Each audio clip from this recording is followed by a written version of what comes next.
Hey guys, Jason here with Andrew for another Duel Masters TCG deck profile. Today's feature deck is another internet favorite of sorts, Fortress Shell Mana Burn.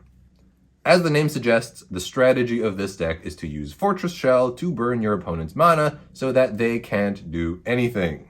The deck is interesting to me because it's a concept that only came about after the TCG was discontinued, and even though I don't like the idea of mana burn, it's kind of a guilty pleasure of mine. I really enjoy playing this deck. Before we get into the deck profile, I must give credit to the people who laid the groundwork for Fortress Burn. I believe Kevin Ho, who wrote the Duel Masters TCG strategy guide, was the first to document this deck. Then there's also the team over at DM USA and Tom Rogers, who worked on the deck. And of course, German Duel Masters and the IDC community, who really pushed the concept and made several videos about it. Special shoutouts to Halfar, a big supporter of the channel and main proponent of the deck.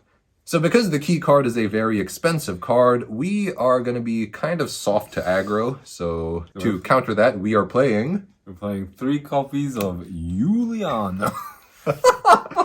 And we are also playing 1 copy of Miraculous Snare and 3 copies of Spiralator. Now, this deck can be very weak to aggro, especially due to the absence of fire. So Juliana is meant to, stop the opponent's weenies from attacking. The usual blocker hate and spot removals won't work, meaning it does a better job at sticking than most other blockers. Miraculous Snare, as mentioned in previous deck profiles, I really don't like this card, but it's just so good. So we are limiting it to 1. It's just very helpful to remove a creature from the game completely. And we are playing 3 Spiral Gates to make up for the lack of Miraculous Snare. But to be honest, I think Spiral Gate is just very good. It's a cheap form of removal, buys us that extra turn so that we can play the Juliana or the Miraculous It's also a trick as well. Exactly. And also, like, one underappreciated use for Spiral Gate is you can use it on your own creatures. So stuff that have a common play effect, you can, recycle them. It's pretty useful. Now, because our main card is a very expensive creature, we need some mana. So to help with that, we are playing 4 copies of good old Bronze Arm Tribe. But, while we're on the subject of mana ramp and anti-aggro, we are also playing 2 copies of Sky Sword, the Savage Vizier. I think Bronze Arm is quite obvious, much like in the Swap Box deck. This deck really needs to hit Bronze Arm on turn 3. And Sky Sword, well, gets us that shield, gets us a mana. Because this is designed to be a control deck, you really need to live until the late game. Yeah. And because the Fortress Shell just costs so much as well, right? You need to hit at least 8 mana so you can cheat them out. Yeah. Now, one of the things that makes Sky Sword very devastating is the 4 copies of Soul Swap that we have. So this is the key card of the deck. Really, it makes magic happen and it makes all the dreams come true.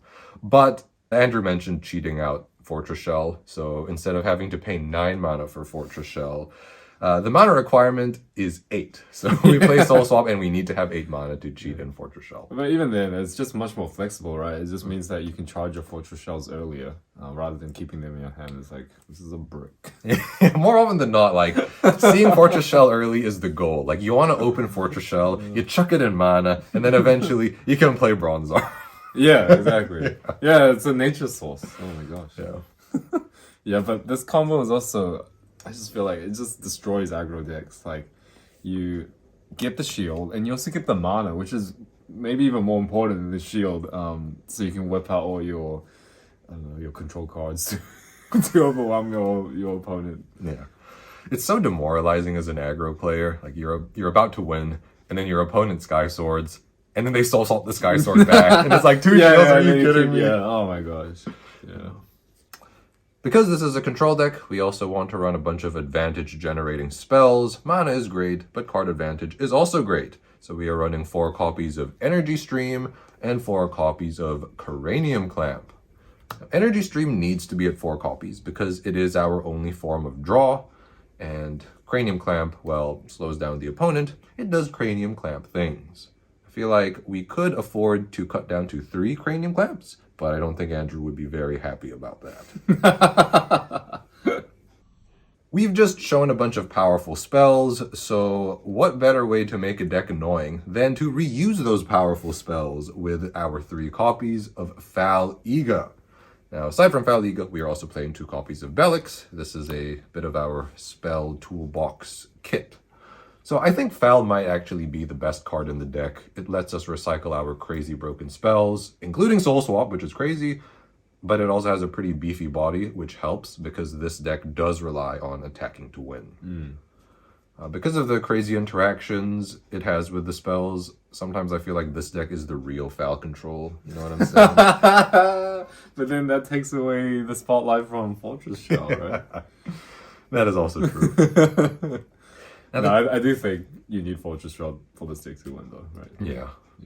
Now, the 2 copies of Belix the Explorer are there to let us grab a spell from our mana zone. It is very clutch in the late game. Sometimes we have to charge a Soul Swap early so we can get our Bronze Arm off. Sometimes we ramp a key spell by accident. Well, Belix is perfect because it's so cheap, and that means it's often possible for you to Belix an expensive spell and then play it on the same turn. We tried it out with Thrash Crawler, and the magic just wasn't quite the same. Right. Now, next cards we have 3 copies of Terrapit and 2 copies of Lost Soul. So Terrapit is just a good trick to have. It is a hard removal, which also helps because, again, we don't have fire, so it's not that uncommon to actually hard cast Terrapit from our hand. And then Lost Soul is, well, we're a control deck, and I think this deck can actually ramp to Lost Soul surprisingly well, so yeah, that helps. Maybe I do have to break my 4 Cranium Clamp rule. Maybe you can play 3/3. It's not too bad either. yeah, because this deck has so much ramp, right? Yeah. And then I just realized now, actually, that you're not. I thought you weren't running that many short triggers because I only saw 3 Terrapits, but then these are short triggers, and then these are short triggers. So it's actually quite a lot. And for the final cards of the deck, we are running the key mana burn cards. We've got 2 copies of Miraculous Plague and 3 copies of Fortress Shell, who is the mascot.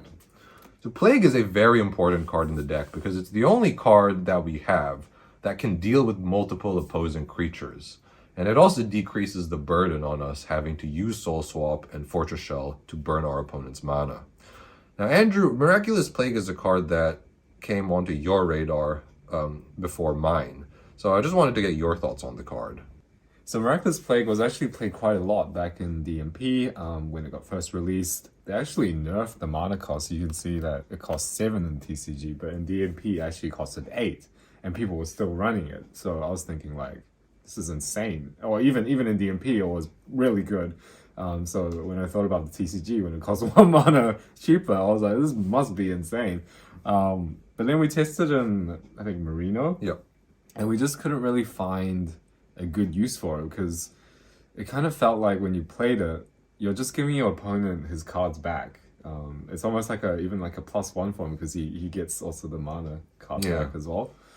So it just felt like it just didn't do anything because they would just replay it. And sometimes, the creature that they get back has a come into play effect. So they would also be benefiting off that. So if you didn't have like a board of creatures to kind of finish your opponent, then it wasn't really doing anything. But in this deck, why did we include in this deck, Jason? So yeah, it lets us deal with multiple creatures. I think Miraculous Plague into Miraculous Plague or Plague into Lost Soul is an application that has always been quite strong regardless of deck. This deck can pull it off sometimes, but really it's the synergy with Fortress Shell. So if you're able to plague your opponent, remove their creatures, it slows them down just a little bit, and then you can play Fortress Shell to decrease their mana, and they don't really benefit from getting the extra 2 cards back from Miraculous Plague. Yeah, definitely, because then if you play this the turn after, they can't even play the cards. Or to be honest, sometimes you can Fortress Shell first, and then you can plague later. It also helps that we can loop several plagues. One thing that the other decks lacked is a way to reuse plague. So with Fal, we can plague, and Fal, and then plague again. And we can also grab it with Belix, which, Belix hiding over here. I think that's really good. But yeah, Miraculous Plague is a very interesting card to me because I feel like on paper it seems really strong, but really you have to build a deck around it to properly take advantage of it. Otherwise, I feel like you're better off playing like Lost Soul or Vice or something like that. Yeah. Now, Fortress Shell is the MVP of the deck. The interaction is we want to hit 8 mana, soul swap it in, but sometimes we can hard cast it. 5,000 power makes it surprisingly difficult to get rid of. It should be double breaker though. Yeah, 9 mana, 6,000. Actually, I don't know. This deck's already good enough. So maybe it doesn't need that. So here's a bird's eye view of the deck.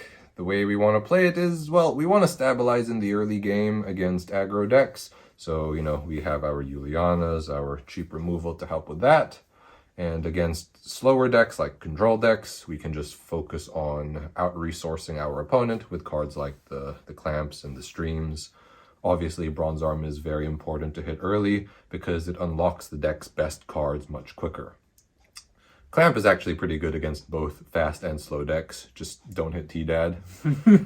And then basically, once you start going, it's a matter of staying alive while trying to find your plagues and your fortress. This deck is worse in 40 cards than it is in 50 because it goes through cards very quickly and it risks decking itself out if it takes too long to act. So fortunately or unfortunately, this version of Fortress Burn often can't afford to only start attacking when the opponent's mana zone is completely debilitated. We just have to like nerf it and we have to harm it enough and then we can start attacking.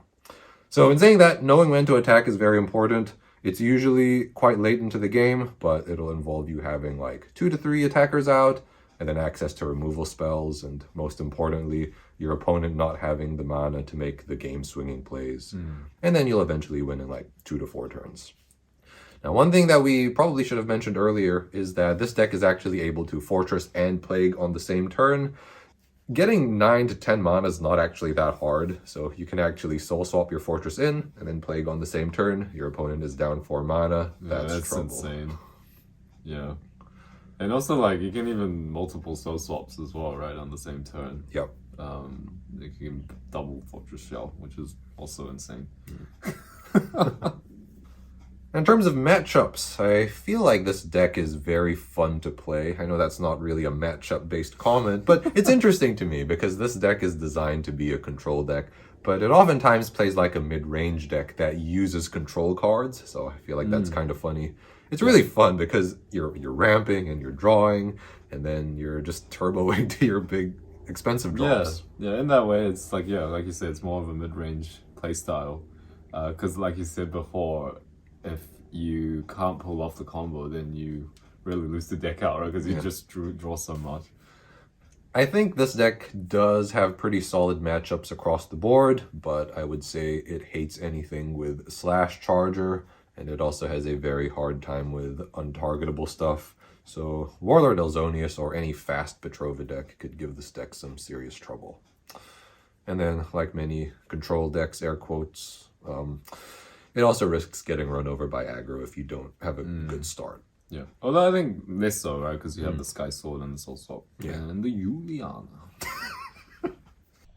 For other options, you can also play Cloned Nightmare as a discard option. I thought that was worth a mention. If you want to go with a more mid-rangey approach, you could chuck in some Hulkus, Magris, Locomotiver, maybe even Mysterious. Fighter Dual Fang curves into Fortress Shell, and this deck does run some Beast Folk. We actually tried this earlier on, but I couldn't find a way to fit everything in and balance the civs properly, so we ended up not going with it. I kind of want to like remove one Cranium Clamp and squeeze in one Fighter Dual Fang, but that's just too inconsistent, so I will resist. In an alternative universe, oh man. And there's also the option of Crystal Memory and Corpse Charger, which I think can be very important. I believe they are staples in the 50 card version, but we had to make some cuts somewhere. And Aqua Surfer was in the original list, but it's kind of bricky. We went with Spiral Gate instead, which Damien is obviously very happy about. And Photoside, I think, can really help you if you hate Petrova and Elzonius. These are some spicy picks. These are spicy picks, but they didn't make it into the list. That's true. Imagine like Fighter Dual Fang and Photoside in the same deck. Oh man.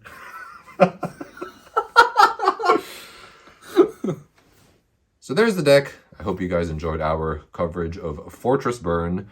Now, I am going to leave links to a bunch of other Fortress Shell decks and videos in the description of the video. Definitely check those out. Again, shoutouts to DM USA, the Singaporean Duel Masters community, Kevin Ho, and German Duel Masters for really laying the groundwork and allowing us to bring this deck to you guys. But as usual, thank you so much for watching. Stay safe, and we'll see you guys next time.